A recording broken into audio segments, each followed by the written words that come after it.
ITV. Yabanaye bakyala nange munno omwagalwawo omuleetedde otya okubeera nga ne ku mulimu tateredde buli ssaawa alowooza gwe bannaye okikoze otya kati bannaye bakyala bannange olwakyo tugenda otunuulirako munno omulabi akomyewo mwanyirizeeko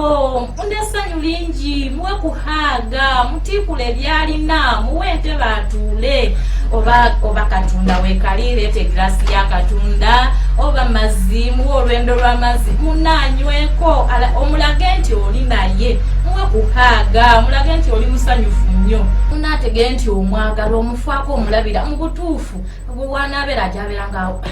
agamba bannaye nze kangende haga eri yanyumidde bannaye leero yampadde ne ku katunda naye gwe muno n'akomawo n'otunula ng'omwayombye